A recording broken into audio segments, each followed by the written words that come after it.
Inside Boxing's Throwdown. My name is Steve Johnson, my co-host Aurelio Martinez.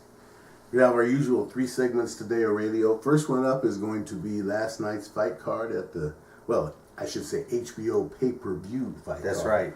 right. At the Mandalay Bay Event Center in Las Vegas, Nevada, where we had, in the main event, we had Andre Ward and Sergey Kovalev fighting for the undisputed, overall world light heavyweight title.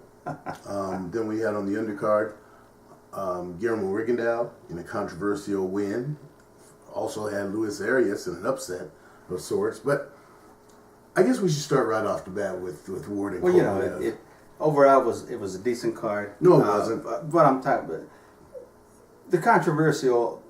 The card tends to make. The card sucked. Come on now. Hey man, the card sucked. I'm trying to give credit for people who paid the money to see this. They don't fight. deserve credit because we told them last time. But in the first fight, they got their money's worth in Andre Ward. We talked about Andre Ward in the last week. We talked about the fight because there was a lot. It was a hot, heated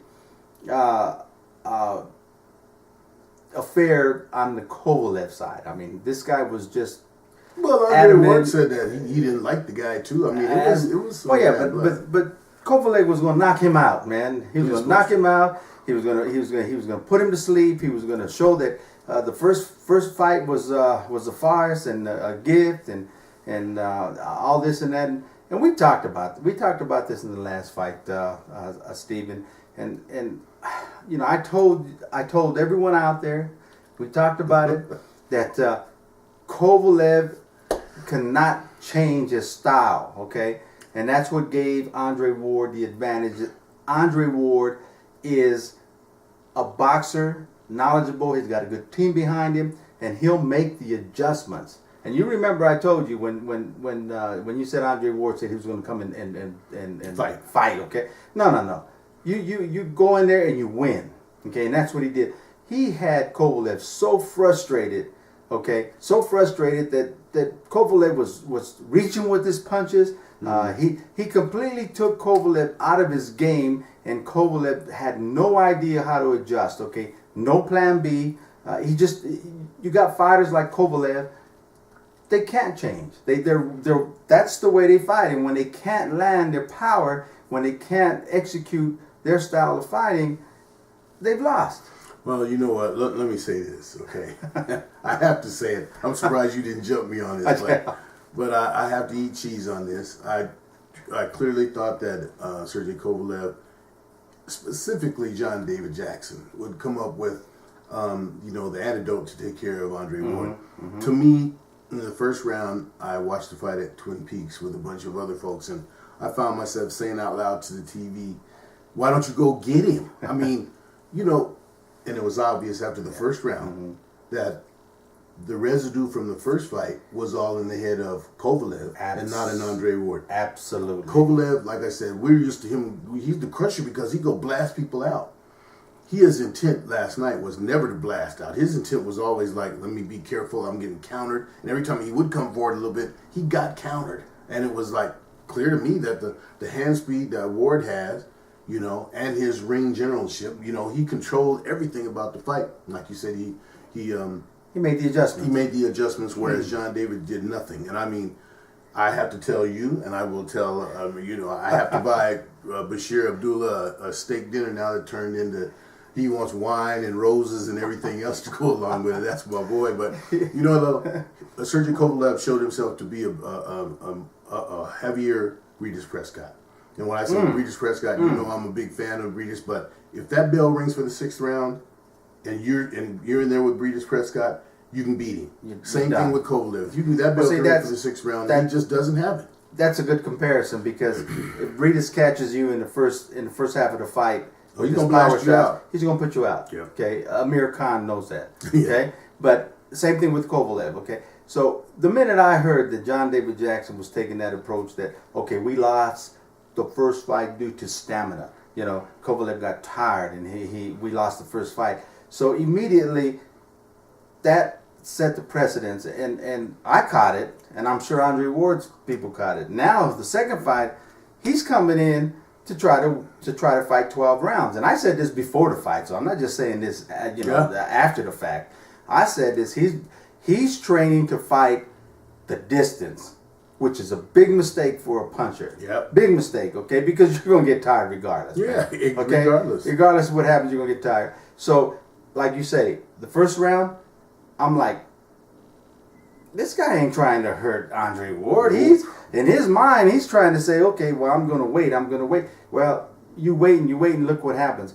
I'm going to tell you what, and people out there are not going to like what I'm going to say. If you're a Kovalev fan, you can talk about the low blows, you can talk about that, but the low blows, okay, the first one in the second round, which got a warning from the thing, was legitimate low blow. The last one that put him down, he was hunched over, he was bent over, looking at his shoes, and Andre Ward took advantage of that, caught him in the gut. Okay, no, that wasn't in the gut. Regardless, he was hunched over, but the reason he was hunched over, Steve, he quit.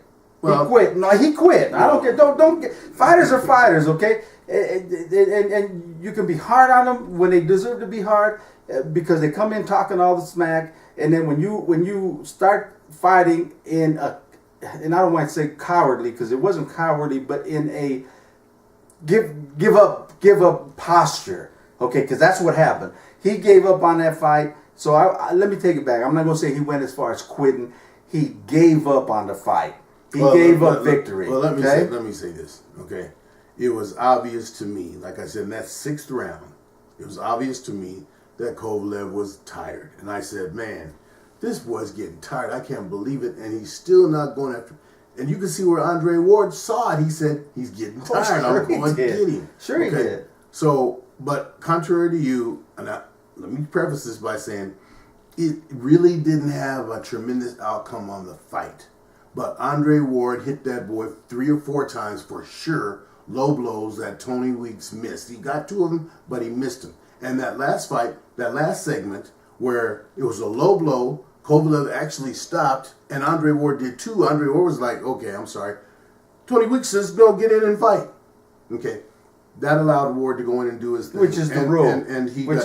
If the referee doesn't separate you, you stay on the attack. Right. But Kovalev was tired, and like I said, I will not take that from Andre Ward, that Kovalev was tired. And I won't say that the low blows affected the fight, but they were low blows. But I'll give kudos to Andre Ward for blasting out the Crusher when the Crusher actually did no blasting at all during the whole fight. Yeah, and think about it, Steve. When someone's getting happy on a body attack, okay, when he's coming in the body attack, you got to get pretty close to your opponent on body attacks, okay? So where was the power shots from Kovalev? Where do you stop him from coming in close? That's your reach, okay? Fire. Don't worry about the distance. Don't worry about. That was a perfect opportunity to fire his power shots. Is when Ward would come in and go for the body attack because the distance closes. He didn't take advantage of that. He didn't take advantage of that. Why? Because he couldn't. He didn't know how to do that kind of fighting. He didn't know that style.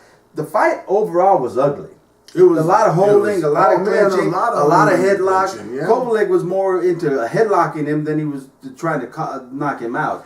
But the fight was ugly. But if you look at it from a training and a fighter's perspective, Andre Ward did what he had to do. He took away his distance. He either got inside his chest where he couldn't hit him and grabbed and clinched and did whatever he had to do so he didn't get hit with power shots, or he stood away from the distance where Kovalev was reaching with his punches where it did the same effect, took away his power.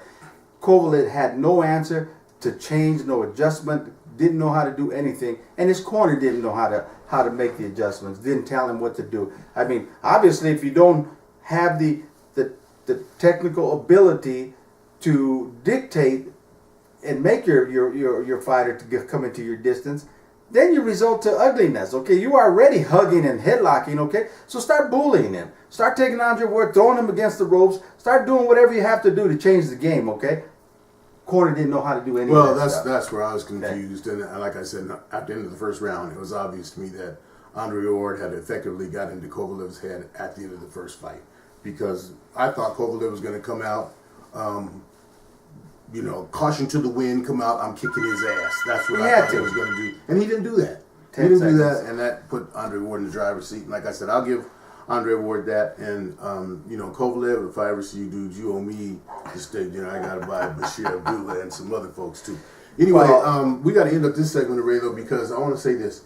In the next segment, we're going to come back and we're going to talk about two of the fights on this undercard at Mandalay Bay. But then we have to talk about let's what the talk talk about of the it. week was. Wait a minute. Let's talk we about talk, because I need to get some more coffee. So let's take a little break. When we come back, I want to talk about, you know, the big news of the week is that Conor McGregor and Floyd Mayweather are actually going to fight August the 26th at the T-Mobile Arena in Vegas. And you said the fight had to happen, and I told you it wasn't going to happen. So we'll be back. Go freshen your coffee like I do mine, and we'll be right back. And that'll be in every segment. Keep your hands up.